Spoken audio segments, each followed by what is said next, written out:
Welcome to the show, Tony. I'm glad to have you on. Hey, Don, I'm happy to be here. I'm excited about doing your podcast. Yeah, um, as a fellow nonprofit, I completely understand how podcasting and free advertising is crucial to small budgets like ours. So I wanted to bring you guys on and learn a little bit more. Why don't we start with yourself? Can you give me a little bit of background of how you came about to be a part of this? Yeah, well, I started off life as a football coach. Okay. So from there, I had transitioned into designing football equipment and exercise equipment, and got involved in that industry. So I've always been around the fitness industry, and I've been a cyclist. And I think about 2014, I did a consulting project for an organization called Project Hero, and what they were all about was doing cycling events. We would get 150, 200 veterans, and we would cycle around the country in different stages. So we'd go like from San Antonio, Texas to Houston, and it would take a week. It'd be about 1,000 miles. And when we go like Jacksonville, Florida, Atlanta, so stages like that, we go all around the country. And what the mission of that was to get people engaged and to look at really there's a suicide prevention, and there's kind of a process that happens with people. They get isolated, and then depression sets in, and then they look at drugs and alcohol, and then death by suicide. So a lot of what we did in that organization was to work on getting people out of isolation. And so cycling was one way to be able to get guys together, and women, I'm sorry, but men and women, to get them together and be able to cycle. And then from there, we had one-day events and things like that. In 2017, I decided that I wanted to have a little broader reach. And so I started Helping Heroes USA. And the same mission, but we do different things. So we'll take and we'll have golf clinics, for example. So we'll bring out a bunch of vets, first responders. We'll take them to a golf course.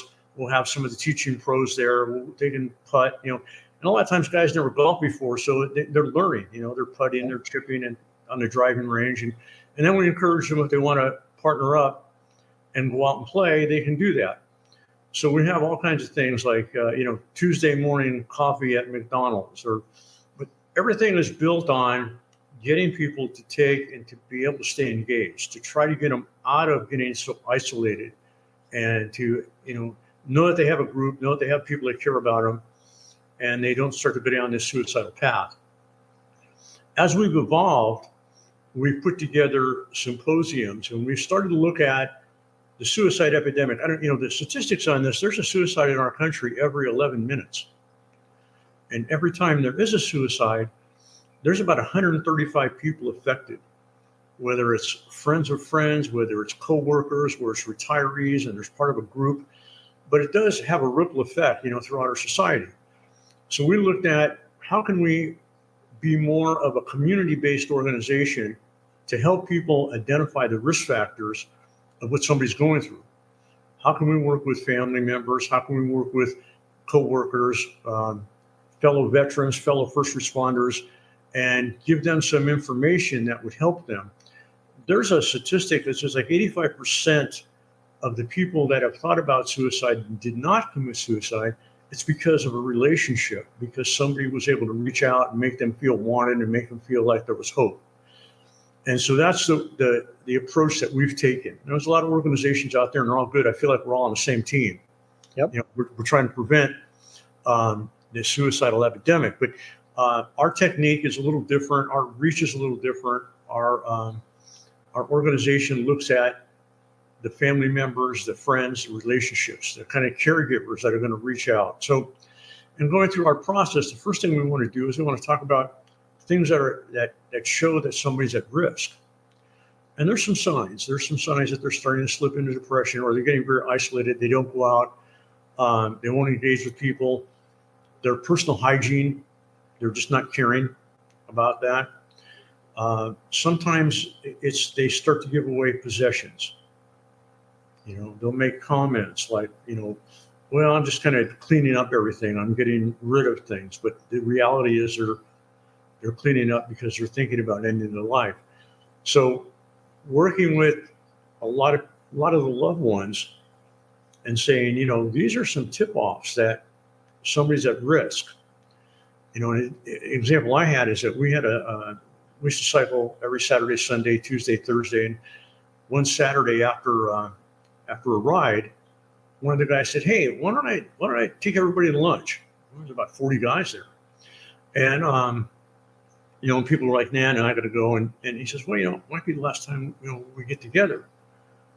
Well, that was a sign for me and a couple of other guys. So we decided that we would go to lunch and we'd start to drive down a little bit on what was going on.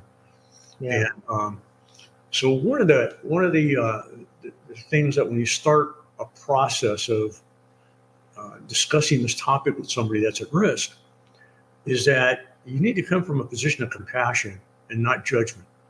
Yep. It's like I really care about you, and I'd like to know what's going on for you, and as opposed to, that's selfish to do that. Right. So you need to be able to. And so these are things that we talk about in our symposium. I've got a book coming out. I think it's probably going to be out next week, and it's called The Silent Battle, and it addresses different conversations. It addresses how to look at somebody. There's a lot of times there's a compounding effect of situations, and one of the things that I find. Now I'm in Palm Desert, California, Palm Springs, California. We're pretty close to 29 Palms Marine Base. And so what I've started to notice is that a lot of times a guy will be deployed, he'll come back, maybe he's got some TBI, maybe he's got some PTSD, and his relationship gets pretty rocky. Pretty soon he's dealing with divorce. So now he's dealing with the PTSD and he's dealing with divorce and he's maybe having a hard time finding a job and fitting back in.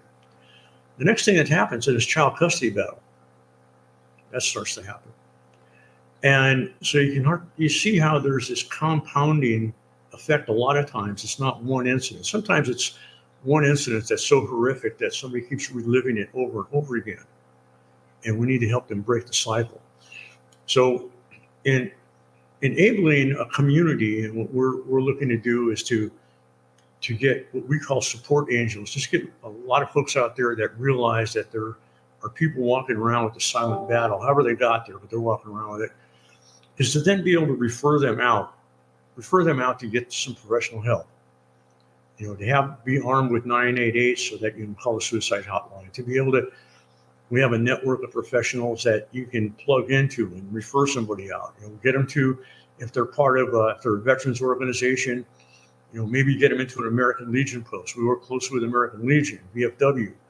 There's a lot of camaraderie there, so they can feel like they belong. So those are things that we're driving people to do and people to recognize that these are signs, these are people at risk. Yeah. At the end of the day, for me, that started with podcasting. I got pharmaceutical help, but I never really dealt with the underlying problems that I had. Right. And, when I got out of the military, I was that guy that you were talking about. I was that guy that was planning on ending my life. And, come full circle, I realized now, back then, it wasn't that I wanted to kill myself. I just hated myself so much that I didn't want to live. And there is a difference there. And I think, one is more reachable than the other one that has already made the decision that that's what they want. But a lot of those symptoms that you're talking about, we're taught that in the military too. And it's ironic that depression is so powerful that when you come out, you no longer see it and can use the training that you were given. Yeah. So, and I think that where our mission is to be able to let family members or friends be able to help and support. They may not get the training in the military. That's why some of the programs that are out there are peer-to-peer. Yeah. And the problem is your best buddy may not be in the military. Might be the guy down the garage you hang out with and work on your car. So if he has no skills to help you, that's the closest person. That's the person we really want to reach, and get some help there, and help people identify the drivers that happen. And so some of the things you realize is that I've got a buddy that's just lost his wife or lost a husband. They've been married for a long time. So now you've got a guy it's very easy for him to become isolated. Yep. That's a risk factor. A lot of times it's somebody that's going through a tremendous amount of financial stress. And that's a driver that can drive them. Sometimes it's a physical injury that makes somebody uncomfortable in going out. They have to deal with that. They're uncomfortable with getting out in public and meeting people, talking to people. They're self-conscious. Their self-esteem has been shattered. So how do you deal with that? Just being aware that may be a way to partner up or have coffee with somebody. So our whole mission is to be able to, and these things that you went through, is to let somebody else know that they can help.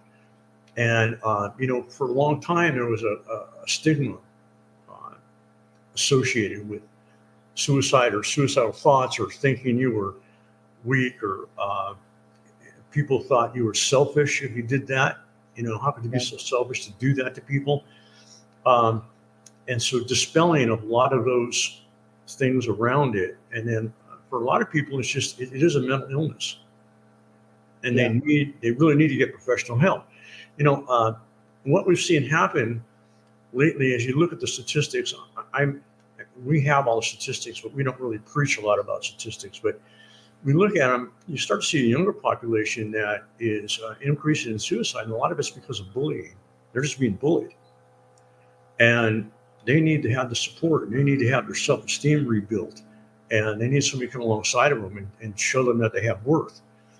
In the senior population, we're starting to find people that have chronic pain. Yeah. And rather than self-medicating where it becomes an addiction, they need to get help for that chronic pain. So what we're talking about is a phrase that's kind of popular now, but it's common sense. And it's really looking at, how do I reach out? How do I help people? And so we're the how-to resource. If you have somebody that's on your radar that you think might be at risk, we want to help you help them and help stand in the gap on that. Let me ask you a question. You mentioned the rise in younger people's suicide, right?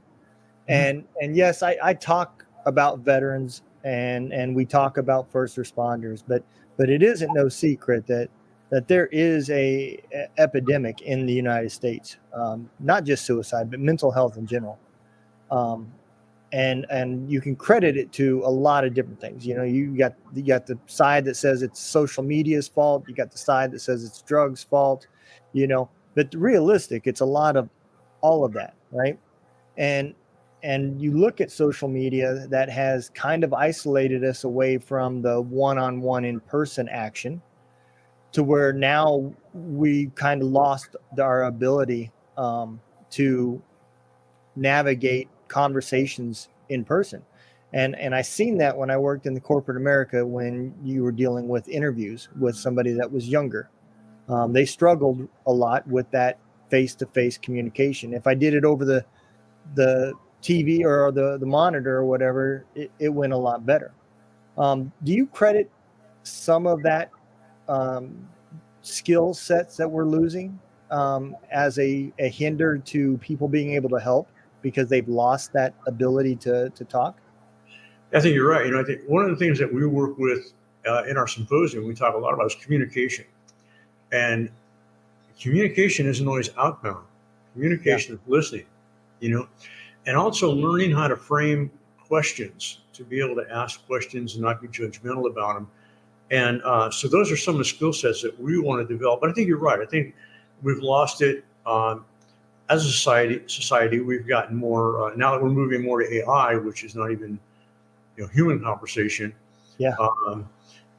We have the battle, the battle of self-esteem, the battle of isolation, the depression, and looking at reasons why.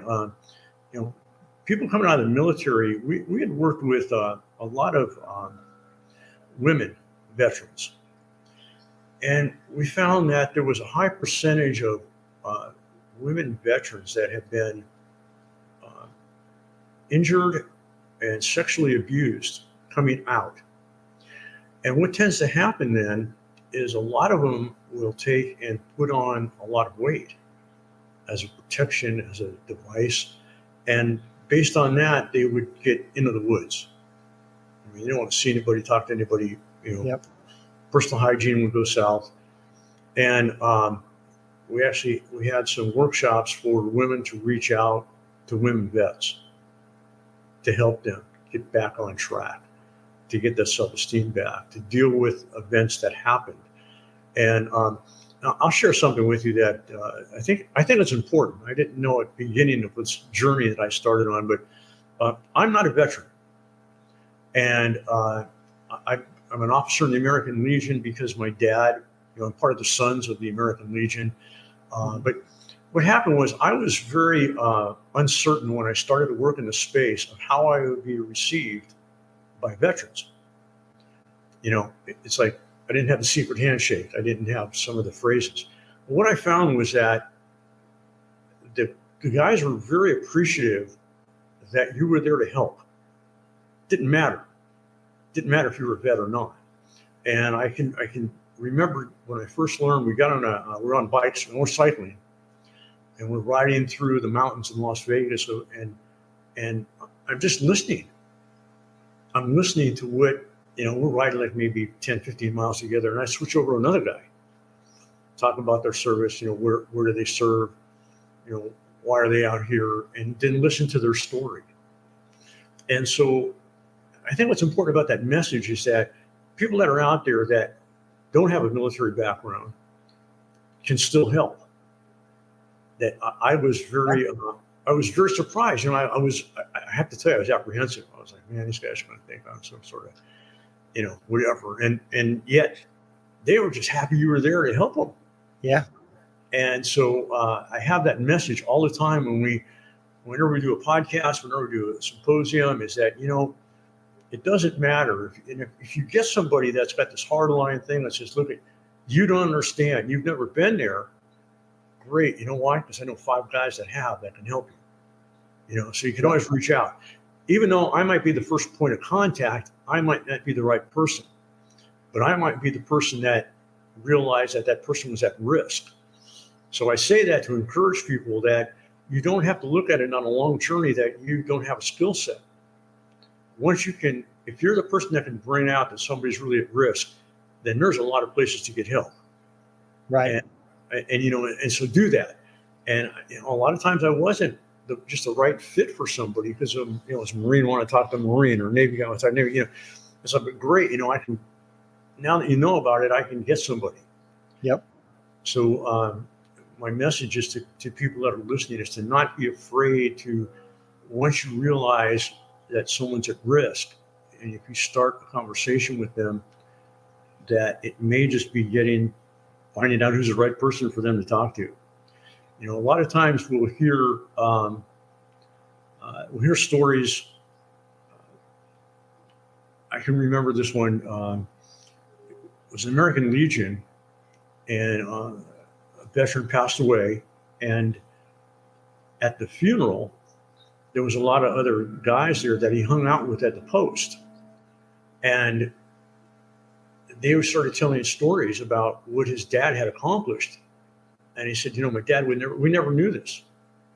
My dad would never share with us, but he would talk to the guys at the post. And so, if you can shepherd somebody to where there's some more vets, they might feel more comfortable sharing. So don't feel like you're the one that's got to make it happen. Right. I think we also underestimate what the power of volunteering and helping does. That in itself is therapeutic. I think it's not uncommon for people to find help by helping. And it's doing a lot of the exact same things that you're talking about. It's getting you out of your house. It's getting you around lifelines that people and can interact. And it's building, that bridge between that conversation gap that you might have had weeks ago, you Right. know? And I think all those parts of that is important as well. Well, I agree. I think that the best way to heal yourself is to help somebody else, Yeah. is to reach out, and help somebody. And I think that's so true. And the other thing is not to feel like you don't have a skill set. One of the my dad lived to be 90, and my mom had passed away about 20 years prior, so he was alone. Yeah. And one day it just realized to me that I could be the only person he would talk to for sometimes 2 or 3 days. And so I didn't have to be tremendously skilled at anything except for to pick up the phone and talk to him and listen. Yep. And I think that we look at barriers from people reaching out. And in the space, for example, you don't have to understand it. You just have to have some compassion, a little bit of understanding. Just listen to people as they start to say certain phrases that they're saying. One of the things we like to look at also is if somebody has a firearm. Firearms are involved in over 60% of the suicides. And if somebody's going down that path, if there's a way that you can borrow that firearm for a while, if you can get it in a lockbox, if you can get it so it's not so accessible, getting people away from ways for them to take their life that's not so accessible is very important. And so as a supporter, to be able to help identify that's important. Yeah. And so those are just things, and just the fact that you're doing this podcast, and getting this message out to people, and just making them more aware that there could be people in their community on the radar that are just hurting, and they just they're not aware of it. And a lot of times the problem is we're so wrapped up in ourselves. We're all guilty of that. Yep. Is that we just don't look at what's going on in our community, and we don't have our every time somebody has somebody close to them pass away, there's at risk. Every time somebody's going through a financial problem, every time they're having problems with their kids, it's very unfortunate. But yesterday we just heard of a not even a relationship with me, but with my wife, a friend of hers, who their son committed suicide. And that's that ripple effect of all the people that are affected by that. We didn't really know them, but we were affected because that person's affected. So that's why the community is so important, is that there's just people walking around every day on your radar. Depression, as you stated earlier, depression is just huge. It is. There's people that are faith-based are more fortunate that they've chosen a path of faith, because the suicide rate is lower on people that are faith-based. And if people are not, being able to get them into faith-based organization, that helps. Yep. And it gives them hope. Faith is one of the pillars of life. You have to believe in something, because if you don't believe in anything at all, you're going to have a tough time standing, because now you're down to 3 legs. Yeah, we're a Christian-based organization, and we have a lot of places that we can refer somebody. We can get a lot of places to get into it. One of the things is that when somebody has somebody pass away, to be able to push them into a bereavement class, which a lot of churches offer that. And even if you don't go to church there, you can still get involved and go through a bereavement class with other people that are grieving, and grieving is an important part of loss. One of the things to look at, and one of the groups that we work with, is that if let's say you're a caregiver, but let's say you're supporting somebody and they become successful at committing suicide, then you as yourself, you have to be careful you don't feel failure. You don't start to get yourself down, get depressed. And that person taking care of their skills, if you look at the suicide spectrum, the places that it's a high is in healthcare. People that work in healthcare have a high degree of suicides. Construction. We have an arrangement with the Association of Builders and Contractors that we go into their corporate locations and do symposiums, because there's a high rate of suicide in there. There's a lot of depression. Guys are isolated. They may be working on a job on their own. And there's a lot of flow of drugs and alcohol in that space. So that's one place that caregivers have a high rate. Um, entertainment industry. So there's certain industries that do have a higher rate of suicides, and they're because of what happens in that industry. Yeah, I want to hit on another thing that you said earlier about guns, and a lot of people don't know about this, and that's the one tough thing about nonprofits is that reach of being able to get the information out. But there is a nonprofit out there. It was started by a little coffee company in Idaho, is where they're at. They had what they noticed was a suicide increase in their hometown, and they're a very veteran related um, company, small business, and they went and bought a gun safe and put it in their coffee shop. And if you were feeling like you were going to hurt yourself or going through a tough time, you could bring your guns down there, and they would take them and leave them in their lockbox until you were, went and got help and got seen, and the doctor says, yeah, they're back to their old self, and then they can get their weapons back. They turned this into a nonprofit, and they're working now with any business that wants to do this. As long as you have a brick and mortar business, Liberty Safe will pay for a third of the safe. That coffee shop will pay for a third of your safe, and then you pay for a third of your safe, and then they will send you a 100 gun, I think it is, gun safe, and you can put it in your business and offer that service, to anybody that is struggling to bring their weapon. That's a terrific idea. That's just a great idea. Because it's the convenience that is a problem. That's just tremendous. Matter of fact, we'll look into that and see how we can maybe help perpetuate that. I will. I'll get you their contact information. They were on my show, 6 months ago, 5 months ago, something like that. But their name is Cache Coffee, CACHE. Cache. The website is Cache Coffee and More, or something like that. Okay. But I'll get you all the contact information. That's terrific. Yeah, it's really cool that they're so tied into their community that they picked up on what was going on for one thing, and then the other part of this is that they spend so much time giving back. They really do. Every year they feed whoever wants to come for Thanksgiving. They serve, I don't remember what last year, what it was, 250 plates of food or something like that. And then plus the programs that they are currently running.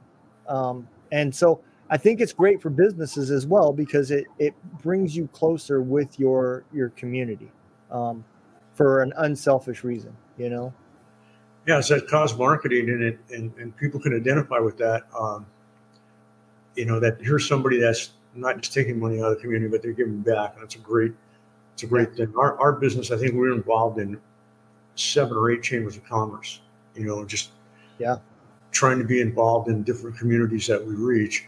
So that's a great idea about the gun safe, and letting people that are caregivers even realize that. And I use the term caregivers as what we really call them support angels. They're people that are supporting somebody, but to know that service is available, it might be easier to shepherd somebody that way. Yeah. To lock up the gun as opposed to taking the gun yourself. Yep. And it reduces that fear that somebody's going to keep your guns and you'll never get them back because you're not dealing with the local law, Right. And it gets rid of that stigma as well. One thing you just hit on right now is stigma. I think that what's happened is it still exists, but there's a stigma attached to somebody taking their own life. Yeah. And it's become less, I think, as people become more aware or more sympathetic towards the reason why it happens. But it's in our country, and one of the things that we're working on is as we create these support angels in communities, is to take away that stigma and to try to be more comforting to people that are around it. And it just has to happen. And I think it's come a long way. But there's just a lot of ignorance around, isolation, depression, people getting into drugs and alcohol. And there's a lot of judgment involved in that. And, just having human skills and being able to communicate, I think that's really important. Don, I want to thank you so much for doing this and helping us get our message out. Our symposiums are free for participants. We don't want there to be a financial barrier. We have some great sponsors that help us pay for our operation and allow us to offer this service free. Yeah. I'll give you my website. It's helpingheroesusa.org, and if anybody wants to reach out to us, we're there to help. But you're doing a tremendous service by giving us a platform to be able to get our message out, and I really appreciate it. Well, this was the one way that I found that I could help. When I decided that I wanted to start a nonprofit, I did not want to be the guy that was helping with PTSD and the negative stuff. Just one, because of my own mental health, and two, I didn't feel that was where I could help the most. I'm really good with computers. I'm really good with graphic design and stuff like that. And that's why one of the reasons was we started this podcast. This podcast started from some of our soldiers committing suicide, and we called it it was me and my old first sergeant. We called it a podcast, but it was really just, we went Facebook Live once a week, and we would bring all of our soldiers in and get them laughing and talking and joking. And it was one way that we could communicate. And I discovered the therapy from doing this. I chose to help with music. So, I'm the founder of Veteran Voice Radio, and we've got radio station that plays veterans music, veterans that are trying to become musicians or just using music as therapy. And so we've got 2 radio stations that's dedicated to them, runs 24/7. I've built AI DJs that DJ it. And I think it's I get to sit back and watch the win, because the byproduct of us documenting our story and getting our voices heard is important. And the more you tell your story, the easier that trauma is to deal with when you're ready to get that hope and that help. The other thing it does is, is when you tell that story, somebody that's had a story bottled up in them for a long time and didn't want to share it, makes it okay to share that. When we would do our cycling events, so we would ride a leg, let's say it's 60 miles a day, 100 miles a day, whatever it was, and then every night we typically have a barbecue, and then we would have 2 or 3 veterans share their story. It was not only healing for them, but it was also healing for the people that received it, because they could then feel like, I can share my story to somebody also. So that opening up, that's very key to this whole process of healing. Yeah.